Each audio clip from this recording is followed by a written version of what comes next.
Hi everyone. Today we're talking about actuaries using data for good.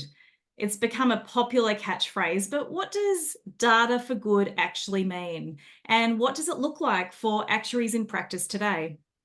Joining us for this discussion is experienced actuary Andrew Ngai. You may know of Andrew as he's famous for his Excel prowess. He's the three-time Microsoft Excel World Champion and was the Financial Modelling World Champion in 2019. But beyond his world-class Excel skills, Andrew has used data for good in both a traditional insurance setting and in wider fields of social and government services. Andrew, welcome to the show. Thanks, Julia. It's a pleasure to be here. So I'm really looking forward to hearing a little bit about being an Excel world champion, but also how you're using data for good. But before we get into that, Andrew, I want to ask you a question that I ask all my guests, and it's this. How do you use your actuarial superpowers to make a difference in the world? Yeah, I'd say I use my actuarial superpowers to help my clients understand their data and get insights from it, which ultimately helps them make better decisions. And then ultimately that helps them improve outcomes for people in our society. So it is quite broad, but I do think, the actuarial superpowers have, a really broad application. So I've deliberately kept it that way. Yeah.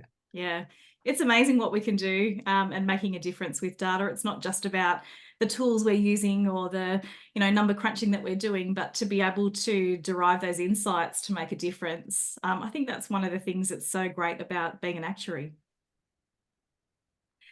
So you recently have been awarded the World Excel Championship for the third time. Congratulations. Thank you. What was that like? Yeah, that was quite crazy. So for those who might not be as familiar with the competition, the Microsoft Excel World Championships, it's about Excel. So it's a competition where we use Microsoft Excel to solve problems. But it is held in an esports arena. So last year the finals was in Las Vegas. There were 16 of us in the finals. We're all sitting at the front of the arena in front of a computer using Excel to solve problems. And then there will be an audience both online as well as in person watching us, watching our screens, seeing us score points as we go through the problems. And the problems are quite general. So they could be, just games like board games or card games. There could be some sort of numerical problem, but we have to solve them in 30 minutes. So that makes it pretty fast paced. It's like a big race to score as many points as we can, which means solving as much of the problem as possible. And yeah, I think that's the intensity of it also makes it a bit more exciting to watch for the audience. Esports. It's such an interesting concept, isn't it? And I think I saw that you also recorded yourself kind of solving the problems from the last championship in on YouTube. You've got that on YouTube, don't you? Yeah, that's right. I thought, being an esports, there are opportunities to watch the main championships and the finals, but it's kind of nice for the audience or people who follow the sport to be able to watch a bit more. And so I thought, as I compete through the cases this year, so there's a lot of monthly or sort of 2 monthly battles during the year. I thought I'd try and record those and let people, let fans have an opportunity to watch as well.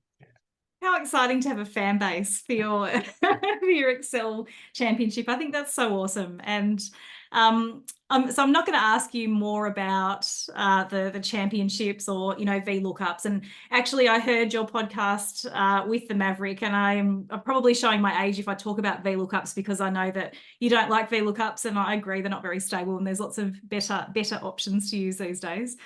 So I'm not going to go into the detail of that, but I know you've talked widely about that in other forums. But where did you actually learn your world-class Excel skills? Yeah, so I learned my skills mainly from doing my work. So I've been working as an actuary for around 15 years, and I started my career at a consulting firm at PwC. and at the beginning, I was doing a lot of traditional actuarial work. So valuations, a lot of valuations in general insurance, a bit of pricing and that kind of stuff as well. And that involves a lot of spreadsheets. So our valuation spreadsheets, they're pretty big. We did a lot of work in that space for workers' compensation schemes, builders' warranty, and it just gave me a lot of opportunities to use Excel much more intensely than I used to, before I started work. And that also meant that I guess you learn a lot by just doing your work. So whether that is from your colleagues because they might be more experienced, so they give you advice. But also I Googled a lot. So the nature of some of these valuation projects is that it's recurring. So every year or every half a year you do a valuation. And so there would already be a spreadsheet from last year. But sometimes, it might not be structured in the best way, or perhaps, if I had to do a particular task, I felt like the way that we're currently doing it is quite inefficient. So I did try to Google or to research and find a better way to solve the problem if I felt like it was really tedious. So I think that really helped me develop my Excel skills as well. Just being willing to challenge what's already there. But also, obviously still learning from what people have done in the past, and some of the functions or the methodology that they used is really good. And so just having that, I guess, environment to learn in, that's where I learnt most of my Excel skills. Yeah. So you learned it on the job using Excel day to day at work, but you also took an interest in kind of building those skills and proactively learning new ways of doing things and Googling if needed to learn new skills and build those as well. Yeah, and I think that's really important because you can get by simply just doing solving the problem the way it's been done before, or just updating your links and then that's sort of done. But yeah, I guess the deep understanding of how to solve a problem in the best way. I think you need to be a bit more proactive to really develop that skill. So yeah.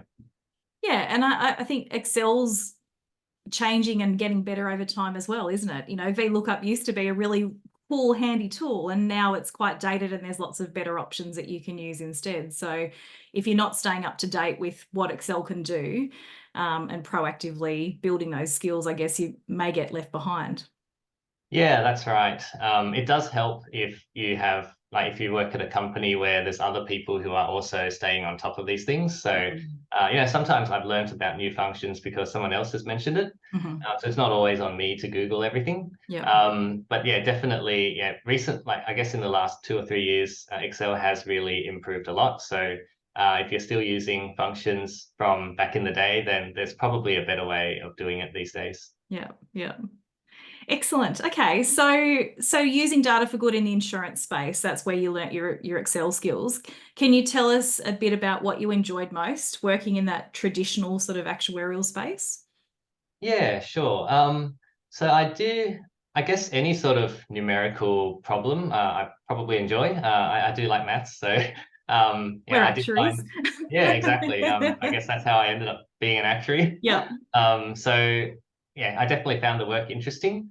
But I think what I enjoyed the most from that work was going a bit beyond just the number itself. So yes, the valuation produces a number that you put on the balance sheet, and that's really important.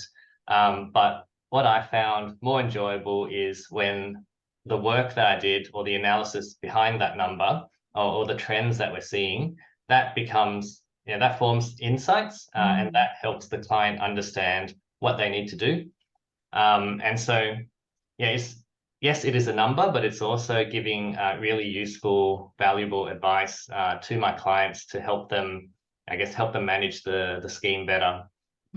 So I've got an example of this. I used to work, I did a lot of traditional actuarial work for the Home Building Compensation Fund. And I guess, firstly, a bit of context if people aren't familiar with this fund. So the Home Building Compensation Fund, or HBCF, they basically protect homeowners. So if you imagine someone buying a new home, they pay a lot of money, the home gets constructed. Unfortunately, homes sometimes have defects these days. So if you've got your new home, but it's got a lot of defects, then what would you do? You'd go after the builder and ask them to fix it. Yeah. But then if the builder's not around, like let's say they're now insolvent or they've disappeared or something, then what do you do?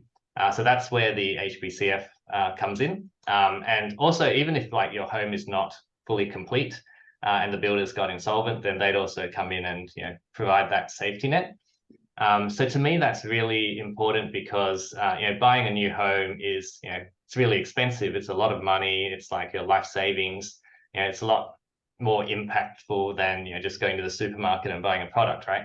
So it's really important that people are protected and supported when things don't go well. So it's really important, like, for this scheme to be managed properly. And I think the valuation and pricing work I did back then played a really important role in ensuring that the scheme is financially sustainable, it's managed well, and ultimately you need a scheme that is in a strong financial position and is financially sustainable to be able to provide that safety net for the people. So that's how my work, yes, it was a number that they needed in the balance sheet and to say what the price is, but it was a lot more than just a number.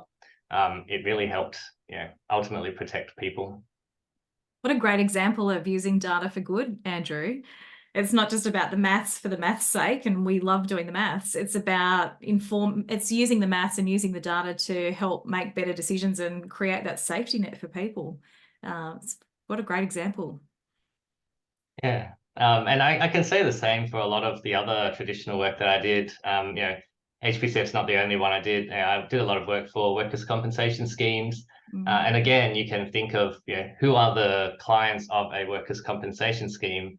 Those are people who got injured at work. And if you don't have your job, like if you can't work because you're injured, then you don't have your salary, and the salary is a big, the main source of income for a lot of people. So again, it's really important to support those people and to make sure that these schemes are managed well.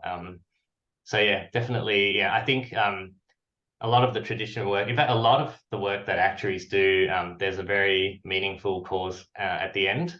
And I think it did take me some time to learn about this. It's not like my first day as a graduate, I fully saw how everything was working. But over time, as I worked on these traditional projects a bit longer, then I started to understand more and more about how important the work is for society. Yeah, for sure. I remember it took me a long time to realize that too, because I started my career out as a life insurance actuary. And especially when you're a grad, you are just crunching some numbers in Excel. You're so far removed from the ultimate, the customer, the end customer. And you're doing this maths and you're doing these calculations, and it's hard to kind of understand how you're making a difference through that. But yeah, I think with experience and perspective, I've realized just how much those traditional actuarial roles and the traditional functions of insurance pricing and valuation, they are so key to providing that safety net for so many people.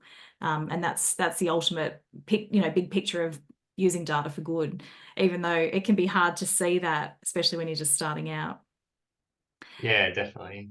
But as well as that, it's sort of traditional actuarial work, and you and I have this in common, Andrew, our work using actuarial skills for governments and in that social services space. And for me, I enjoyed the work in insurance, but I really probably have even more enjoyed that work for government services, where you can see that difference being made for vulnerable populations or, health. But I'd like to hear a bit more about your experience there. What do you like most about the government and social services work? Yeah, I think it's kind of like what you said. Working in this space also just helps me feel like I'm making a difference. So I think I've been blessed with being good with numbers, and how do I use this gift or this actuarial superpower to help people. And working in government and social services, performing the calculations for them, which then helps them help people. Yep. I think that's a really great way to use my skill set to help people. So I think definitely that's what I've enjoyed the most, and what really jumps out to me about working in this space. Yeah. Can you share an example of something that you've done in that space? Yeah, sure. So I've done some pretty sophisticated demand modeling to help one of my government clients understand the demand for their services. Now, this is really important. I mean, it's always important for any government or any organization to understand demand for their services. But in the context of government, often the clients of a government department are people who are vulnerable. So they're people in society. They're coming forward to government, lodging a claim of some sort, or asking for support because they're in a situation where they really need that support. Maybe they're injured, or maybe something really bad happened to them, and they're seeking mental health support or things like that. So we're talking about people who are vulnerable in our society, and they really need help. And so that's why it's even more important for governments to make sure that they've got enough staff and resources to support their clients. And so the modeling that we did basically informs government, like, what is the likely demand for your services, and therefore, this is how many people you need in this area and things like that. And I guess the other aspect of this, why it's, I guess, challenging or important, is because demand is not always easy to model. There's a lot of things that affect demand. It could be like the particular demographics of the client base for this government department. But also in government, there's a lot of things happening all the time. There's policy changes, there's operational changes. There might be an election coming, and there's always something happening. And so there's a lot of things that impact demand, and it's very easy to get it wrong if your model isn't quite sophisticated enough. So that's why, this particular example, yes, we did a lot of really exciting, complicated maths, but ultimately the end goal of making sure that these people in our society, the vulnerable people in our society, are supported. That's what was really important about the work. I want to pick up on that point you just made about the sophisticated modeling and the complex maths, because my experience working in the human services space, and we've done a bit of that sort of supply and demand modeling or need and supply modeling, and it can be really tempting to get in there and look at the data and build a great model, but if sometimes there can be kind of practical nuances on the ground. Maybe it's a river running through, an area of your data, and actually there's no good just saying you need one service area, one service to meet the demand in that area, because people can't cross the river, say. Thinking about transport needs and that kind of thing too. How have you been able to understand the nuances? So sort of stepping out of, you've got the mathematical gift, you've got the ability to build those complex models. How do you add on that context and that get that understanding so that you can make sure that the advice you're giving is practical and implementable? Yeah, that's a really good point, because I definitely have had quite a few experiences working with different government clients where the data is, it's not because the data is bad, it's just because the nature of the data is that it's got a few missing gaps. So I think it's you really just have to understand the context of your clients. So talk to them, talk to the people who are on the ground, or a bit closer to the front line, and understand how things work. Also, you have to understand how it's okay, that's might be happening, but how does that flow into the data? And what data is captured? So, for example, in my experience, at least with the government departments that I've worked with, they actually have really high quality administrative data. Like, it's really rich, individual person level, and governments service millions and millions of people. So there's a lot of data, but you only collect data when those people interact with your department. So the moment they stop using your services because they're good, they're done, they're now, let's say they were using some sort of social welfare, and now they've got a job, so they're not on welfare anymore, then you don't collect data on them anymore, or you might collect a lot less. And so suddenly you've got this big gap of data, and so you don't actually know what are the characteristics of this person anymore, Yeah. because they're not your client in that moment anymore. And then there's also the bigger missing gap of all the people who just haven't come forward to government, who might be potential clients in the future, but right now they're not in your system, so you actually don't know anything about them. So things like that, we just make it really important to understand, the context, how things operate, and I think experience does help.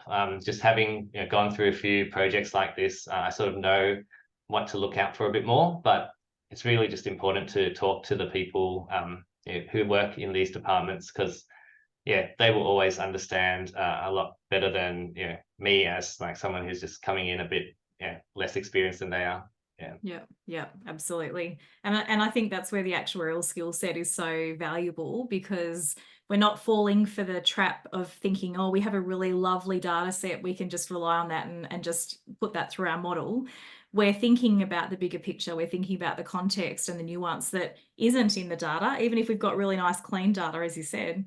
But thinking about what are the gaps, what are the other things that we need to consider and take into account, and what are the gaps that we have in our own knowledge, and how can we get that by connecting with our clients and understanding where they're coming from, and upskilling us in our domain knowledge as we're completing those projects as well. Yeah, that's exactly right. I mean, another good example of that is if you think about governments implementing programs to help people. So let's just have some imaginary program. It's targeted at 1,000 people and it's trying to improve outcomes for those people. Then something that's really important, I think, is that governments evaluate how those programs are performing. Yep. So let's say we're now 1 year down the track and we want to look back and say, okay, this program has indeed improved outcomes for people.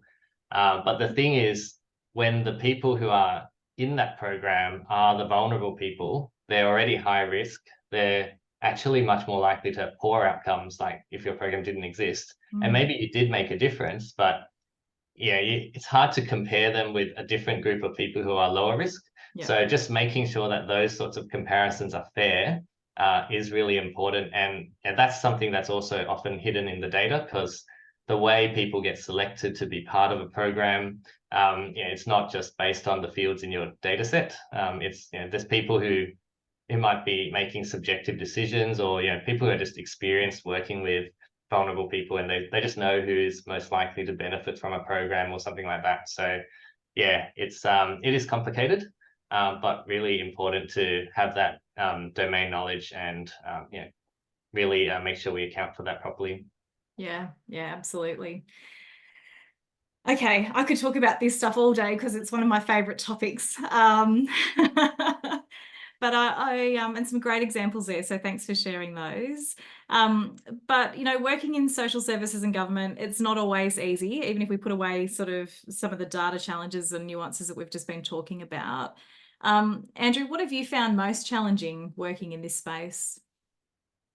Yeah, I think we've already talked about the data, so I think that is definitely one of them. The other one is probably just the technical modeling itself. So for one of my projects, we use data across a lot of different government areas of government. It all gets linked together, and we're building a really large micro simulation model. So what that means is a model that projects how people use different types of government services. What outcomes do they have? There's like over 100 outcomes in that model. And then we simulate that over time. So we can project future trajectories of how this group of people, they're likely to interact with, say, the justice system, and then maybe after that interact with homelessness or something. So all those kind of pathways and projections. And it is just a really difficult problem to solve. So how do you build the models? You've got a lot of individual models, but then also how do you put them together and make sure it all hangs together when everything interrelates with everything else? So I think that's just been a really big technical challenge that I've enjoyed, but it is difficult. because I think there's just governments operate in so many different areas, and if you've got the opportunity to work on a project where you touch a lot of different areas, then everything relates with each other. So.